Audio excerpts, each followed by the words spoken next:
வணக்கமே நாரிய நட்புகளே, சகோதர சகோதரிகளே, நன்மை மாப்பிள்ளைகளே, மாமா ஃப்ரெஷ் ஆகிட்டேன். இன்னைக்கு ஒரு சில முக்கியமான முடிவு எடுத்திருக்கேன். இது எந்த விதத்துலையும் யாருக்கும் சாதக பாதகம் இல்லாத ஒரு நல்ல முடிவு. அதாவது அடித்தாலும் பிடிச்சாலும் என்னை யார் அரவணைச்சு போகிறா? சூர்யா தானே. அப்போ அவ கூட தான் இனிமேல் வாழ்க்கை முழுசும் போகிற மாதிரியும் சுமி நாடகம் போடுறாங்கிறது பப்ளிக்காக தெரிஞ்சு போச்சு. வீடு வாடகைக்கு விட வாங்கணும், ஏதாவது வீட்டுக்கு கறிமீன் வேணும், இல்லை பிள்ளைகளுக்கு ஏதாவது செய்யணும், பேரனுக்கு ஏதாவது செய்யணும்னா மாத்திரம் என்னை தாஜா வச்சுக்கிறான். மற்ற நேரம் பூரா 24 மணி நேரமும் நம்மக்கிட்டேயே திருட்டுத்தனமாக நான் சுகையில் கூட பேசலை, அதை நான் பிளாக் பண்ணிட்டேன், அதை பண்ணிட்டேன், இதை பண்ணிட்டேன்னு சொல்லி ஒரு நாடகத்தை போட்டே ஓட்டுறான். நான் ஒரே வார்த்தை சொல்கிறேன், இந்த நாடகம் போட்டு ஏமாற்றி என்கிட்ட அப்படி காசு கொடுக்கணுங்கிற அவசியம் உனக்கு தேவையில்லை. கொடுங்கணும்னு முடிவு பண்ணிட்டியா? எனக்கு அந்த வாழ்க்கை பிடிச்சிருக்கு, நீ உன் வாழ்க்கை பிடிச்ச வாழ்க்கையை தேடி போயிட்டீல, அதை நீ ஃபாலோ பண்ணிக்க. எனக்கு பிடிச்ச வாழ்க்கையை நான் வாழ்ந்துக்கிறேன்னு சொல்லி மூஞ்சிக்கு மூஞ்சி, நேருக்கு நேரு, நெத்திக்கு நெத்தி, பொட்டுக்கு பொட்டு, பொட்டில் அடித்த மாதிரி ஒரே வார்த்தையை பேசி முடிச்சிரு. எதுக்கு தேவையில்லாமல் வந்துக்கிட்டு எனக்கு நான் அவன் கூட பேசலை, நீங்கள் தான் எனக்கு உலகம், நீங்கள் தான் நம்ம குடும்ப தலைவன், நாளைக்கு நம்ம குடும்பத்துக்கு ஒரு பிள்ளைக்கு கல்யாணம் வைக்க வேண்டியது இருக்குது, பேரனுக்கு படிப்பு செலவு இருக்குது, இதெல்லாம் பார்க்குறத விட்டுவிட்டு நீங்கள் எதுக்கு அவகிட்டே கிடக்குறீங்க? நான் அவனை விட்டுட்டேன், கலட்டி விட்டுட்டேன், பிளாக் போட்டேன் அப்படின்னு சொல்லி நாடகத்தை போட்டு வாழ்கிற வாழ்க்கை ஒரு வாழ்க்கையே கிடையாது.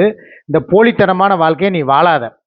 உனக்கு பிடிச்சிருக்கா உன் வாழ்க்கையை செலக்ட் பண்ணிட்டு போ. இப்போ நான் எப்படி என் வாழ்க்கையை செலக்ட் பண்ணிட்டு நான் என் பாதையில் போய்கிட்டு இருக்கேன். யார் சொல்கிற எதையாவது காதில் கேட்குறேன்னா, யாரையாவது எதிர்பார்க்குறேன்னா? என்னை தான் எல்லா பேரும் சொன்னாங்க, நீங்கள் வாழ்கிற வாழ்க்கை சரியில்லாத வாழ்க்கை, உங்களை அவள் ஏமாத்திடுவா, பணம் பிடிங்கிடுவா, அவள் கூட நீங்கள் இது பண்ணாதீங்க, பாசம் கிடையாது, அவள் உங்கள் பணத்துக்காகவும் யூடியூப் வருமானத்துக்காக தான் உங்கள் கூட வாழ்கிறான்னு சொல்லி எம்புட்டோ பேர் என்னை மண்டையை கழுவுனாங்க. எல்லாமே எனக்கும் தெரியும். ஆனாலும் இதில் என் சுயநலத்துக்காக தான் அவள் கூட இருக்கேன். ஏன்னா உன் கூட வந்தால் நிமிஷத்துக்கு இப்போ இவ கூட எப்படி சண்டை போடுறேனோ இதே மாதிரி தான் 25 வருஷமாக உன் கூட சண்டை போட்டுக்கிட்டு இருந்தேன். அப்போலாம் நம்மளுக்கு இந்த யூடியூப்பு வலைதளங்கிறது கிடையாது. நம்ம சண்டை 4 செவத்துக்குள்ள. அப்போ நடந்த விஷயங்கள் எல்லாம் நான் இப்போ வெளியே சொன்னால் அது எனக்கு தான் அசிங்கம். ஏன் பல்ல குத்தி நானே மூந்து பார்த்துக்கிற மாதிரி. நான் ஒரே முடிவு என்னன்னா, இப்போ வலைதளம் இப்போ இங்கே நடக்கிற மாதிரி, இப்போ இங்கே ஒரு சண்டை நடக்குது, உதாரணத்துக்கே வச்சுக்கிறோமே, தங்கச்சி பிள்ளைகள்டே நான் கேட்குறேன், ஒரு சண்டை நடக்குது, உடனே நான் என்ன பண்ணுறேன், 6 மணி லைவில் உட்காந்து நான் பேசுகிறேன், 9 மணிக்கு அவள் பேசுகிறான், 2 பேரும் மாறி மாறி பேசி மக்களுக்கு எங்கள் சண்டை என்னங்கிறது உங்கள் உலகத்துக்கே தெரிஞ்சு போயிடுது. இதே இதே சுமி கூட இருக்கும்போது என்ன ஆகும்?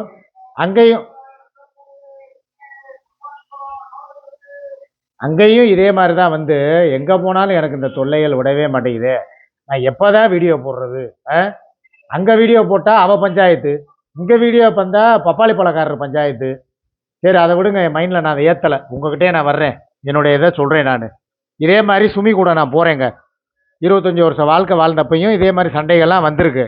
அப்போ யாருக்குமே வலைதளம் கிடையாது. எங்கள் 2 பேர் விஷயம் எங்களுக்குள்ளேயே அடித்து நாரிக்கிடுவோம், கட்டி உருளுவோம். சூர்யா எவ்வளோ கொடூரமான தாக்குதல் நடத்துகிறாலோ அதே அளவு தாக்குதலை சுமியும் நடத்தியிருக்கா. என்னைய பல முறை ரத்த காயங்கள் பட்டிருக்கேன். ஒரு ரம்ஜானுக்கெல்லாம் புது ட்ரெஸ்ஸு போட்டு தொழுவ போயிட்டு வீட்டில் உட்காந்துருக்கேன். பார்த்தா தேங்காய் துருவுற அந்த இதை அருவாமனையை வச்சு முதுகில் ஒரே போடு, இன்னும் அந்த தழும்பு இருக்கும். பழைய ஆளுகளுக்கு தெரியும், இப்போ உள்ளவங்களுக்கு தெரியாது. அடித்து சட்டையோடு கிழிச்சு விட்டு அப்படியே அந்த 3 இது இருக்குது பாருங்க, அரும்பரும்பாக இருக்கிறது என் முதுகில் பதிஞ்சிருக்கு. அந்த காயம் இன்னும் இருக்குது, முதுகில் பார்த்தா தெரியும். அந்த அளவுக்கு அவளும் ஒரு கொடூரமான ராட்சசி தான். இன்னைக்கு உங்கள் முன்னால் உட்காந்துக்கிட்டு அழுது சீனை போட்டு சிம்பதி கிரியேட்டிவ் பண்ணுறா. நாளைக்கே நான் போய் அவள் கூட சேர்றேன்னு வைங்களேன், என்ன பண்ணுவேன்? ஏதாவது ஒரு பிரச்சனை வரும். ஒரு குழம்பு வைக்கிறதுலையோ, ஒரு சோறாக்குறதுலையோ, இல்லை எதுலையா ஒன்று உப்பை கூட போடுவா, ஒன்று குறைச்சி போடுவா, இல்லை கல்லுங்கம்பு விளாடுவா, இல்லை யாரு கூடயாவது கடலை போடுவா. இந்த மாதிரி விஷயங்கள் வரும்போது நான் கண்டிப்பேன். உடனே என்ன பண்ணுவா, 7 மணி 8 மணி லைவில் உட்காந்துக்கிட்டு ஒப்பாரி வைப்பேன். அப்பயும் எனக்கு கெட்ட பேர் தான். நான் எதுக்கு சொல்ல வர்றேன்னா, கெட்ட பேர் எப்படி வந்தா என்ன, கெட்ட பேர் தானே. இப்போ இந்த கட்டப்பை கூட இருக்கிறேன், இவன் கூட கெட்ட பேர் வராமையா இருக்கு? அதே மாதிரி தான் அவள் கூட போனாலும் ஏதோ ஒரு விஷயத்தை வச்சு நீ வம்புழுப்பா. ஆனால் உண்மையான நல்லவன் நான் தான், அக்குமாருக்கு உத்தமே நான் தான். ஆனால் உங்கள் வலைதளத்தில் நான் தான் புரோக்கரு, கேவலமானவன், இவன் 2 பெண்களோட வாழ்க்கையில் விளாட்றேன், இவன் எல்லாம் நல்லா இருப்பானா அப்படின்னு சொல்லி என்னையே தான் கழுவி ஊற்றுறாங்க. ஆனால் எனக்குன்னு சொல்லி நான் எதையுமே சேர்த்துக்கிறதும் கிடையாது, சேமிச்சுக்கிறதும் கிடையாது. இவளுக்கும் வேணுங்கிறத செஞ்சு கொடுத்துட்றேன். அவளும் என்னை நம்பிக்கை துரோகம் பண்ணி நாடகம் ஆடி சுகையில் காதலிச்சுக்கிட்டு என் பக்கம் நான் அதெல்லாம் இல்லவே இல்லை அப்படின்னு சொன்னாலும் அவளுக்கும் எல்லாரும் செய்கிறேன். நான் எதுக்காக செய்கிறேன்? என் குடும்பத்துக்காக. சரி, எவனோ ஒருத்தன் எங்கேயோ இருக்கேன், அவளுக்கு மன ஆறுதலுக்காக 4 வார்த்தை பேசுகிறான் போல, அவளுக்கு அதுதான் பிடிச்சிருக்கு, அதுதான் நிம்மதினா, ஒருத்தன் ஒரு காதலன் ஒரு காதலி. இப்போ பூவே உனக்காக படம் பார்த்தீங்க, அதில் வந்து காதலிக்காக காதலையே விட்டு கொடுத்துட்டு வந்தவன் காதலை, கடைசியில் வந்து அவளுக்கு ஒரு நல்ல வாழ்க்கை அமையட்டும்ட்டு மனதில் நின்ற காதலியே மனைவியாக வரும்போதும்னு பாட்டை பாடிட்டு போயிடுறாரு விஜய். அதே கதை தான் நானும். என் பொண்டாட்டியோடைய சந்தோஷத்துக்காகவும் என் பொண்டாட்டியோடைய ஒரு நல்லதுக்காகவும் இல்லை அவளுக்கு அதுதான் வாழ்க்கை பிடிச்சிருக்குன்னா எனக்காக எப்படி விட்டு கொடுத்தாலும் அதே மாதிரி அவளுக்காகவும் விட்டு கொடுக்க நான் தயார். ஆனால் ஒரே ஒரு கண்டிஷன் போடுறேன், இதை முறைப்படி விட்டு கொடுத்துருப்போம்.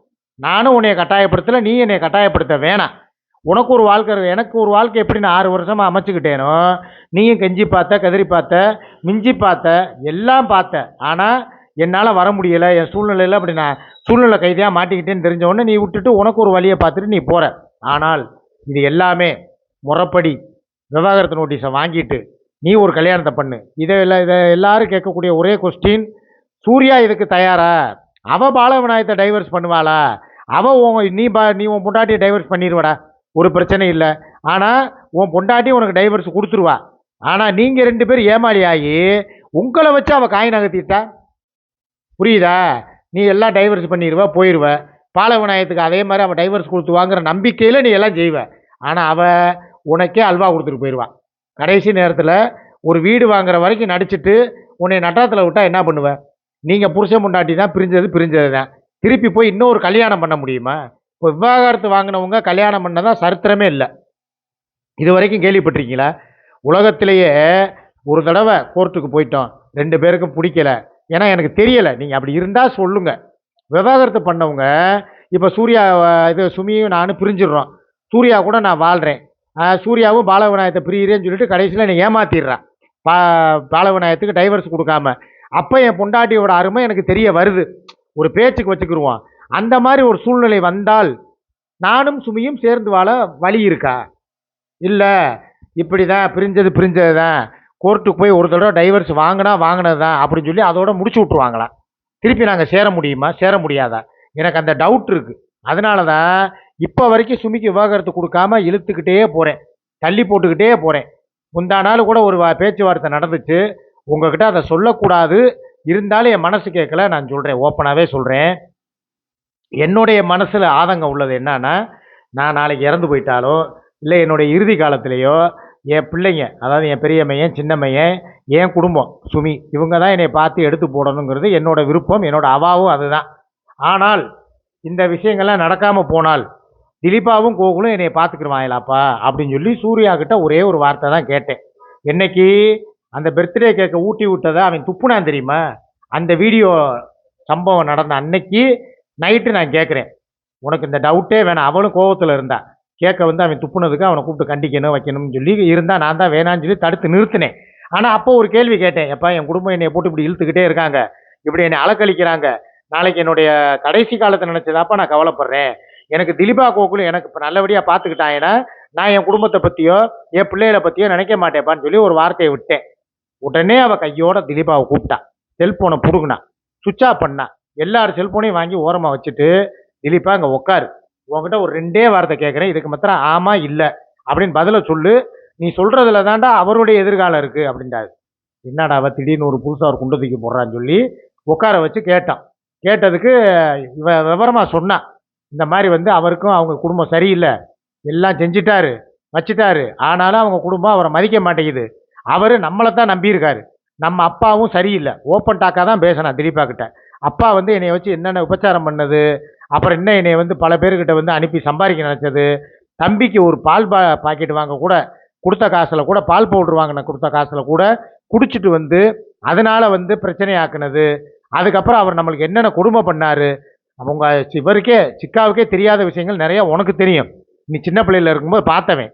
ஆக அந்த மாதிரி ஒரு அப்பா நம்மளுக்கு தேவையா? இல்லை நம்ம குடும்பத்துக்காக தன் குடும்பத்தையே உதறிட்டு எல்லாத்தையுமே வேணாண்டு ஒதுக்கிட்டு கட்டின துணியோடு வந்து நம்மளுக்காக இப்போ வரைக்கும் அம்மா போட்டு தூக்கி போட்டு மிதிக்கிறேன், அடிக்கிறேன், எவ்வளவோ கொடுமைப்படுத்துகிறேன், எல்லாத்தையும் தாங்கிட்டு அவர் நான் தான் வேணும், நீங்கள் தான் வேணும்னு சொல்லி வாழ்கிறாரு. இப்படி ஒரு தகப்பே உனக்கு வேணுமா? உனக்கு யார் வேணும்? உங்கள் அப்பாவை மறந்துரு, இனிமேல் உங்கள் அப்பா வந்து நம்ம வாழ்க்கைக்குள்ளே வரமாட்டார். நான் ஏதோ சொல்கிறேன்னா ஒரு பேச்சுக்கு பாலவநாயகத்தை வச்சு பேசினாதான் இவர் கொஞ்சம் அடங்கி போவார், அவர் குடும்பத்தை விட்டு நம்ம கூடவே இருப்பாருங்கிறதுக்காக தான் நான் அப்பா பேரை இழுக்கிறேனே தவிர மற்றபடி அப்பாவுக்கும் எனக்கு எந்த ஒரு சம்மந்தமும் கிடையாது. கடைசி வரைக்கும் நம்ம குடும்பத்தை பார்க்க போகிறது இவர் தான். ஸோ நீ என்ன சொல்ல வர்ற? உனக்கு நாளைக்கு காலேஜ் படிப்பு இருக்குது, ஸ்கூல் ஃபீஸ் இருக்குது, அதுபோல் தம்பியோட எதிர்காலம் இருக்குது. உன்னையே ஒரு நல்ல வேலையில் உட்கார வைக்கணும்னு அவர் தான் வந்து இப்போ முன்னால் நின்று பார்க்குறாரு. இதுக்கெல்லாம் காரணகர்த்தாவாக இருக்கிற அவர் நம்மளுக்கு தேவை.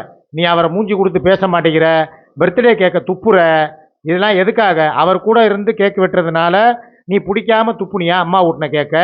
இல்லை வந்து உண்மையிலே உனக்கு வேறு அப்பா மேலே எதுவும் பாசம் இருக்கா?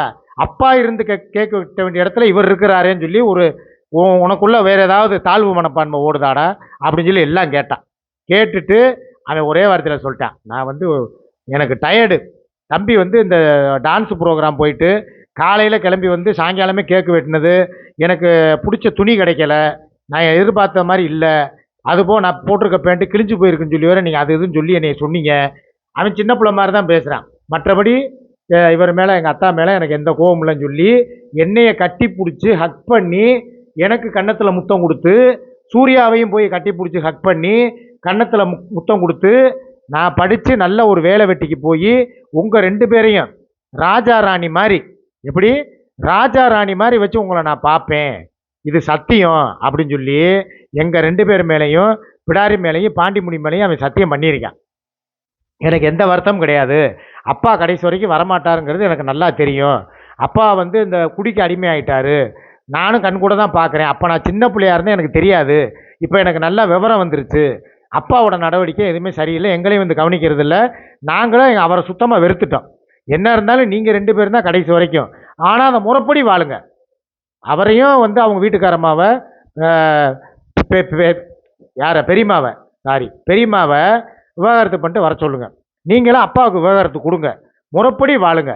ஏன்னா அவன் சின்ன பையன் கிடையாது, ரொம்ப மெச்சூரிட்டாக பேசுகிறான். அந்த வாழ்க்கையை வாழுங்க. 4 பேர் 4 விதமாக என்னை சொல்கிற அளவுக்கு வச்சுக்கிறாதீங்க. இனி அடுத்து வந்து +2 முடிஞ்சால் காலேஜ் போகிறவங்க எல்லார் கையிலையும் செல்ஃபோன் இருக்கும். என்னை யாருன்னு தெரிஞ்சுக்கிட்டா அவங்க என்னை தினம் கேவலப்படுத்துவாங்க, அசிங்கப்படுத்துவாங்க, அவமானப்படுத்துவாங்க.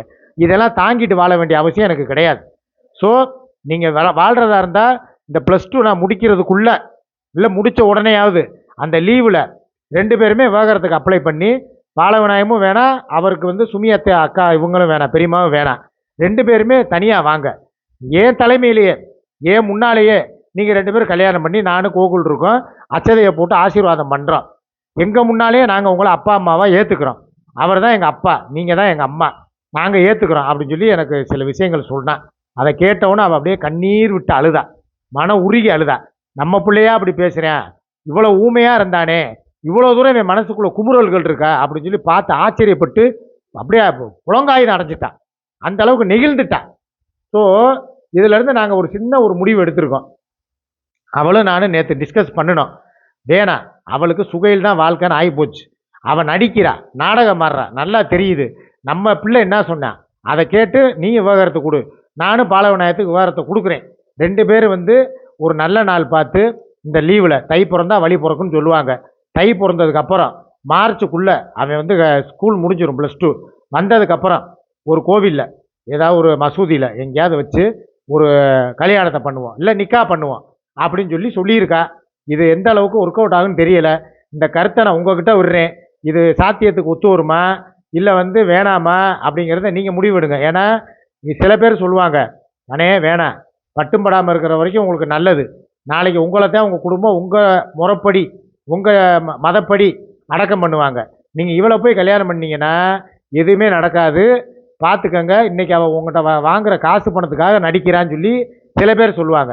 சில பேர் அண்ணே விடுங்கண்ணே, அதான் அவள் தான் சுகைல்னு போயிட்டால, அவள் இனிமேல் திருந்த மாட்டா, நீங்கள் பாட்டுக்கு உங்கள் வேலையை பார்த்துட்டு உங்களுக்கு கடைசி வரைக்கும் சூர்யா தான் கதி, அவள் தான் உங்கள் தலையில் எழுதுன விதி, இப்படி போயிருங்கண்ணே அப்படின்னு சொல்கிறவங்களும் இருப்பீங்க. எந்த கருத்தோ உங்கள் கருத்துக்களை சொல்லுங்கள், அதில் நியாயம் இருந்தால் அதுபடி நான் போகிறேன். ஓகேவா? பாய்.